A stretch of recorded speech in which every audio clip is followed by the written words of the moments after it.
അയത്തുള്ള അലി ഖാംനിയുടെ ശവസംസ്കാര ചടങ്ങ് നടക്കുമ്പോൾ തന്നെ ഹോർമുസിൽ നിന്ന് വരുന്ന വാർത്തകൾ പശ്ചിമേഷ്യ വീണ്ടും ഭീതിപ്പെടുത്തുകയാണ്. വീണ്ടും ഒരു യുദ്ധം അല്ലെങ്കിൽ ആക്രമണം നടത്തി എന്നുള്ള വാർത്ത കൂടിയാണ് വരുന്നത്. പശ്ചിമേഷ്യ വീണ്ടും ഒരു വൻ യുദ്ധത്തിൻ്റെ നിഴലിലേക്ക് നീങ്ങുന്നു എന്ന നിർണായക വിവരങ്ങളാണ് പുറത്തു വന്നിട്ടുള്ളത്.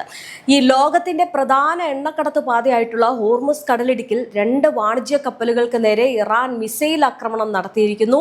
താൽക്കാലിക വെടിനിർത്തൽ കരാർ അവസാനിച്ചതിന് പിന്നാലെയാണ് ഇറാന്റെ ഒരു അപ്രതീക്ഷിത സൈനിക നീക്കം എന്ന് പറയുന്നത്. ആക്രമണത്തിന് പിന്നാലെ ഇറാന് നേരെ ശക്തമായിട്ടുള്ള തിരിച്ചടിക്ക് ഒരുങ്ങുകയാണ് അമേരിക്കൻ സൈന്യം. എന്തായാലും ഇറാന്റെ സൈനിക താവളങ്ങളെ ലക്ഷ്യമിട്ട് വരും മണിക്കൂറുകളിൽ US പ്രത്യാക്രമണം നടത്തിയേക്കുമെന്നാണ് വൈറ്റ് ഹൗസ് വൃത്തങ്ങൾ നൽകുന്ന സൂചന എന്ന് പറയുന്നത്. മേഖലയിൽ യുദ്ധസമാനമായിട്ടുള്ള അന്തരീക്ഷമാണ് നിലവിലുള്ളത്. ഇറാന്റെ മുൻ പരമോന്നത നേതാവ് അയത്തുള്ള അലി ഖംനിയുടെ ഖബറടക്ക ചടങ്ങുകൾ രാജ്യത്ത് തുടരുന്നതിനിടയിലാണ് ഈ ഒരു സംഭവം നടന്നിരിക്കുന്നത്. അത് പശ്ചിമേഷ്യ വീണ്ടും ഒരു വലിയ ഭീതിയിലേക്ക് തള്ളിയിട്ടിരിക്കുകയാണ്. രാജ്യം വലിയ ഒരു ദുഃഖാചരണത്തിലൂടെ കടന്നു പോകുന്ന സാഹചര്യം കൂടിയാണിത്. അയത്തുള്ള അലി ഖംനിയുടെ ഭൗതിക ശരീരം ടെഹ്റാനിലെ വിലാപയാത്രയ്ക്ക് ശേഷം ഇപ്പോൾ കുവൈമിലേക്ക് കൊണ്ടുപോയിരിക്കുകയാണ്. ഇറാന്റെ വിശുദ്ധ നഗരമായാണ് കുവൈം അറിയപ്പെടുന്നത്. ഒരുപക്ഷെ ഇറാന്റെ അടുത്ത പരമോന്നത നേതാവിനെ തിരഞ്ഞെടുക്കുന്ന സ്ഥലം കൂടിയാണിത്. അവിടെ നിന്ന് ഭൗതിക ശരീരം വിമാനമാർഗം ഇറാഖിന്റെ അതിർത്തി നഗരങ്ങളായിട്ടുള്ള കർബാല അടക്കമുള്ള ഇടങ്ങളിൽ ഇന്നും നാളെയുമായിട്ടൊക്കെ എത്തിക്കും. തുടർന്ന് ജൂലൈ 9 അയത്തുള്ള അലി ഖംനിയുടെ ജന്മനാടായിട്ടുള്ള മൊഷാദിൽ വെച്ചാണ് ഖബറടക്ക ചടങ്ങുകൾ നടക്കുക. ഇതിനിടയിലാണ് ഇപ്പോൾ ഹോർമുസിൽ വളരെ നിർണായകമായിട്ടുള്ള നീക്കങ്ങൾ നടന്നിരിക്കുന്നത്. ഹോർമുസിൽ ഇപ്പോൾ ആക്രമണം നടന്നു എന്നുള്ള വാർത്ത പശ്ചിമേഷ്യ വീണ്ടും ഭീതിയിലാക്കിയിരിക്കുകയാണ്.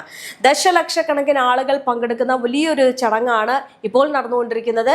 രാജ്യം ഈ ഒരു വിടവാങ്ങൽ ചടങ്ങുകളിൽ മുഴുകിയിരിക്കുന്ന സമയത്താണ് അന്താരാഷ്ട്ര അതിർത്തിയിൽ സംഘർഷം ഉടലെടുത്തിരിക്കുന്നത്. എന്തായാലും ഈ ഹോർമുസിൽ വീണ്ടും ആക്രമണം തുടർന്നത് വലിയ രീതിയിലുള്ള ഒരു യുദ്ധത്തിന്റെ മുന്നറിയിപ്പ് കൂടിയാണോ എന്നുകൂടി ചിന്തിക്കേണ്ടിയിരിക്കുന്നു. കാരണം ഇറാന്റെ ഭാഗത്തു നിന്നാണ് ആക്രമണം നടന്നിരിക്കുന്നത്. അതുപോലെ തന്നെ ഇതിന് പ്രത്യാക്രമണം എന്നോണം US ഒരുങ്ങുന്നു എന്നുള്ള വാർത്തകളും പുറത്തു വരുന്നുണ്ട്. കഴിഞ്ഞ തിങ്കളാഴ്ച രാത്രിയോടെയാണ് അന്താരാഷ്ട്ര സമുദ്രപാതയിൽ വെച്ച് ഇറാന്റെ ഇസ്ലാമിക് റവല്യൂഷണറി ഗാർഡ് കോർപ്പസ് കപ്പലുകൾക്ക് നേരെ 2 മിസൈലുകൾ തൊടുത്തുവിട്ടത്. അന്താരാഷ്ട്ര നിയമങ്ങളെ കാറ്റിൽ പറത്തിക്കൊണ്ട് വാണിജ്യ കപ്പലുകളെ ലക്ഷ്യമിട്ടായിരുന്നു ഇറാന്റെ ഈ ഒരു കടന്നാക്രമണം എന്ന് പറയുന്നത്. ആക്രമണത്തിൽ 2 കപ്പലുകൾക്ക് ഗുരുതരമായിട്ടുള്ള കേടുപാടുകൾ സംഭവിച്ചിട്ടുണ്ട്.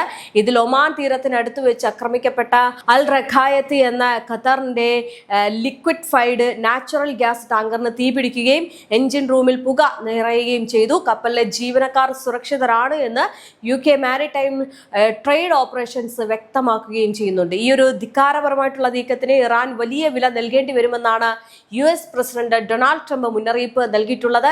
ഇറാനുമായിട്ടൊരു ശാശ്വത സമാധാന കരാറിലെത്താൻ അമേരിക്ക ശ്രമിക്കുന്നു എന്നും അതിന് തയ്യാറല്ലെങ്കിൽ സൈനിക നടപടിയിലൂടെ ആ ഒരു ജോലി പൂർത്തിയാക്കുമെന്നും ട്രംപ് വ്യക്തമാക്കുന്നുണ്ട്. US പ്രതിരോധ മന്ത്രാലയമായിട്ടുള്ള പെന്റഗൺ ഇതിനോടകം തന്നെ തിരിച്ചടിക്കാനുള്ള തന്ത്രങ്ങൾക്ക് രൂപം നൽകിയിട്ടുണ്ട്. പശ്ചിമേഷ്യയിലെ US നാവികസേനയ്ക്കും വ്യോമസേനയ്ക്കും ഹൈ അലേർട്ട് നിർദ്ദേശം നൽകിയിരിക്കുകയാണ്. ഇറാന്റെ മിസൈൽ വിക്ഷേപണ കേന്ദ്രങ്ങളും ഡ്രോൺ താവളങ്ങളും തകർക്കുക എന്നതാണ് USന്റെ ലക്ഷ്യം. എന്നാൽ അമേരിക്കയുടെ ഭീഷണികൾക്ക് മുന്നിൽ വഴങ്ങില്ല എന്ന ഉറച്ച നിലപാടിലാണ് ഇറാൻ ഭരണകൂടമുള്ളത്. US സൈന്യം സുരക്ഷയൊരുക്കുന്ന റൂട്ടുകളിലൂടെ അന്താരാഷ്ട്ര കപ്പലുകൾ സഞ്ചരിക്കരുത് എന്ന് ഇറാൻ നേരത്തെ റേഡിയോ വഴി മുന്നറിയിപ്പ് നൽകിയിരുന്നു. തങ്ങളുടെ സമുദ്ര അതിർത്തി ലംഘിക്കുന്ന ഏതൊരു ശക്തിക്കെതിരെയും ആഞ്ഞടിക്കുമെന്നാണ് ഇറാന്റെ നിലപാട്.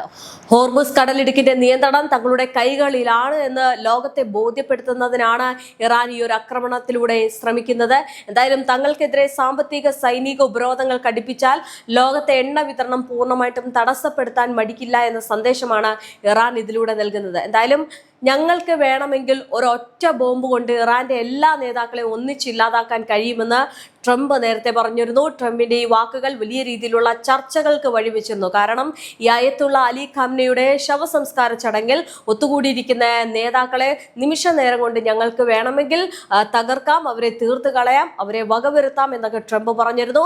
അതിനുശേഷം പറഞ്ഞത് ഞങ്ങൾ കൊടുക്കുന്ന ഒരു കാരുണ്യത്തിന്റെ ഭാഗമായിട്ടാണ് ഈ ഒരാഴ്ചത്തെ അവധി എന്ന് പറയുന്നത്. ആ അവധി കൊണ്ടാണ് അവരിപ്പോൾ അവിടുത്തെ ശവസംസ്കാര ചടങ്ങുകൾ നടത്തുന്നത് എന്നൊക്കെ പറഞ്ഞുകൊണ്ട് ട്രംപ് ഈ മാധ്യമങ്ങൾ ആക്രമണങ്ങളോട് പ്രതികരിച്ചിരുന്നു. ഈ പ്രതികരണം വലിയ രീതിയിൽ ചർച്ചയായിരുന്നു. എന്നാൽ ഇറാൻ പറഞ്ഞിരിക്കുന്നത് ഏത് തരത്തിലുള്ള കാര്യങ്ങളെ ഞങ്ങൾ നേരിടും എന്ന് പറഞ്ഞു തന്നെയാണ്. മാത്രമല്ല, ഈ ശവസംസ്കാര ചടങ്ങ് കഴിഞ്ഞാൽ അവരെടുക്കുന്ന തീരുമാനങ്ങളും വളരെ വ്യത്യസ്തമായിരിക്കുമെന്ന് ആണ് ഇറാൻ മാറ്റിവെച്ചിരിക്കുന്നത്. എന്തായാലും ട്രംപിന്റെ ഈ വാക്കുകൾ വലിയ രീതിയിലുള്ള മണ്ടത്തരമായിട്ടാണ് അവിടുത്തെ ജനങ്ങൾ പോലും വിലയിരുത്തപ്പെടുന്നത്. ഈ ഒരു ദുഃഖാചരണ സമയത്ത് ഒരു തിരിച്ചടി ഉണ്ടായാൽ അത് യുദ്ധം കൂടുതൽ വഷളാക്കാനും കാര്യങ്ങൾ കൈവിട്ടു പോകാനും കാരണമാകും. അതിൽ സംശയമില്ല.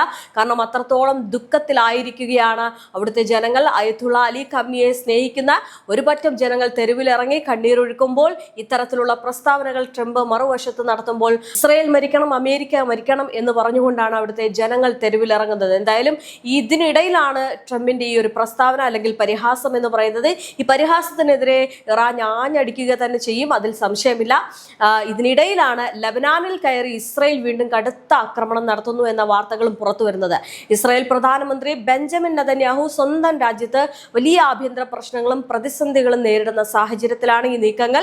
2023 ഒക്ടോബർ 7 ഹമാസ് ഇസ്രയേൽ കയറി നടത്തിയ ആക്രമണം തടയുന്നതിൽ ഇസ്രയേൽ സർക്കാരിന് വീഴ്ച പറ്റിയെന്ന വലിയ ആരോപണം നെതന്യാഹു നേരിടുന്നുണ്ട്. എന്തായാലും ഇപ്പോൾ ലബനാനിലേക്ക് ഇസ്രയേൽ ആക്രമണം നടത്തുന്നതും ഇറാൻ നോക്കിക്കാണുന്നുണ്ട്. കാരണം ഈ വെടിനിർത്തൽ കരാറിലെ ഒരു കാര്യം എന്ന് പറയുന്നത് ലബനാനിലേക്ക് ആക്രമണം നടത്തരുത് എന്നാണല്ലോ.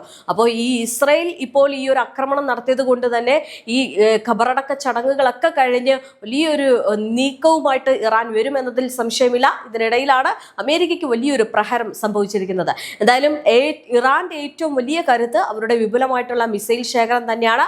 അതിനൊരു പോറൽ പോലും ഏൽക്കാതെ അത് വളരെ സുരക്ഷിതമായിട്ട് ഇരിക്കുന്നു എന്നുള്ള വാർത്തകൾ കൂടി പുറത്തു വരുന്നുണ്ട്. പശ്ചിമേഷ്യയിലെ തന്നെ ഏറ്റവും വലിയ ബാലിസ്റ്റിക് ക്രൂയിസ് മിസൈൽ സാങ്കേതിക വിദ്യ ഇറാന്റെ പക്കലുണ്ട്. അമേരിക്കയുടെ യുദ്ധക്കപ്പലുകളെയും അല്ലെങ്കിൽ മേഖലയിലെ സൈനിക താവളങ്ങളെയും കൃത്യമായിട്ട് തകർക്കാൻ ശേഷിയുള്ള ഖലീജ് ഫാർസ് പോലുള്ള ആന്റി ഷിപ്പ് മിസൈലുകൾ ഇറാന്റെ പക്കലുണ്ട്. മിസൈലുകൾക്ക് പുറമെ ഇറാന്റെ ഡ്രോൺ സാങ്കേതിക വിദ്യയും അത്യാധുനികമാണ്. കുറഞ്ഞ ചിലവിൽ നിർമ്മിച്ച ശത്രുവിന്റെ റഡാറുകളെ വെട്ടിച്ച് കൂട്ടത്തോടെ ആക്രമണം നടത്താൻ കഴിയുന്ന കാമിക്കസ് അല്ലെങ്കിൽ ആത്മഹത്യ ഡ്രോണുകൾ ഇറാന്റെ വലിയൊരു ആയുധമായിട്ടാണ് കണക്കാക്കുന്നത്. ഇത് US വ്യോമ പ്രതിരോധ സംവിധാനങ്ങൾക്ക് വലിയ വെല്ലുവിളിയാകും. ഇത് കൂടാതെ ഹോർമുസ് കടലിടുക്കിൽ വിന്യസിച്ചിരിക്കുന്ന ഇറാന്റെ ചെറിയ വേഗതയേറിയ ബോട്ടുകളും സമുദ്രത്തിനടിയിലെ മൈനുകളും ഏത് വൻകിട യുദ്ധക്കപ്പലിനെയും തകർക്കാൻ പോന്നവയാണ്. അതായത് കടലിടുക്ക് പൂർണ്ണമായിട്ട് ഉപരോധിക്കാൻ ഇറാൻ ഈ ഒരു ചെറിയ ബോട്ടുകൾ മാത്രം മതിയാകും എന്നതാണ് സാരം. എന്തായാലും ഇപ്പോൾ ഖബറടക്ക ചടങ്ങുകൾ അല്ലെങ്കിൽ ശവസംസ്കാര ചടങ്ങുകൾ നടക്കുന്നതിനിടയിൽ ഇപ്പോൾ ഹോർമുസിൽ ഒരു ആക്രമണം നടന്നിരിക്കുകയാണ്. യുദ്ധം അതിൻ്റെതായ രീതിയിൽ വീണ്ടും മുന്നോട്ട് പോവുകയാണ്. പശ്ചിമേഷ്യ ഭീതിപ്പെടുത്തിക്കൊണ്ടാണ് ഈ ഒരു ആക്രമണ വാർത്ത പുറത്തു വരുന്നത്. എന്തായാലും സമാധാനം ആഗ്രഹിച്ചിരുന്ന പശ്ചിമേഷ്യയിൽ ഇപ്പോൾ വീണ്ടും അശാന്തിയുടെ തീ പടരുകയാണ്. എന്തായാലും യുദ്ധം കൂടുതൽ മുറുകുകയാണെങ്കിൽ അമേരിക്കയും രംഗത്തിറങ്ങും. അമേരിക്ക തിരിച്ചടിക്കുകയാണെങ്കിൽ വീണ്ടും ഇറാന്റെ ഭാഗത്തു നിന്നുണ്ടാകാൻ പോകുന്ന ആ ഒരു യുദ്ധം എന്ന് പറയുന്നത് വലിയ രീതിയിലുള്ള പ്രഹരമായിരിക്കും. അത് ആർക്കും പിടിച്ചു നിർത്താൻ കഴിയാത്തത്രയും രീതിയിലുള്ള വേഗത്തിലായിരിക്കും. ഒന്നാമത്തെ കാര്യം, ഈ പറയുന്ന അയത്തുള്ള അലി ഖമേനിയുടെ ശവസംസ്കാര ചടങ്ങിൽ വളരെ വികാര നിർഭരായിരിക്കുന്ന ഇറാൻ ജനതയും അവിടുത്തെ IRGCയും അവിടുത്തെ നേതാക്കളുമാണ്. ഈ നേതാക്കളുടെ തീരുമാനം അനുസരിച്ചായിരിക്കാം അടുത്ത ഈ ഒരു ആക്രമണത്തിന്റെ ഒരു വ്യാപ്തി എന്ന് പറയുന്നത്. ആ ആക്രമണം എത്രത്തോളം കടുപ്പിക്കാം അത്രത്തോളം കടുപ്പിച്ചു കഴിഞ്ഞാൽ ഇസ്രയേലിന് വലിയ രീതിയിലുള്ള പ്രശ്നങ്ങൾ അല്ലെങ്കിൽ പ്രതിസന്ധികൾ നേരിടേണ്ടി വരും. അവിടെ ഇരയാകുന്നത് ഒരുപക്ഷെ ഈ ഗൾഫ് രാജ്യങ്ങളായിരിക്കും. എന്തായാലും ഇപ്പോൾ ഗൾഫ് രാജ്യങ്ങൾക്ക് വലിയ രീതിയിലുള്ളൊരു ഭീതി ഉണ്ടായിട്ടുണ്ട്. ഈ പശ്ചിമേഷ്യയൊക്കെ വലിയ ഒരു പ്രതിസന്ധി ഘട്ടത്തിലൂടെയാണ് ഇപ്പോൾ കടന്നു പോകുന്നത്.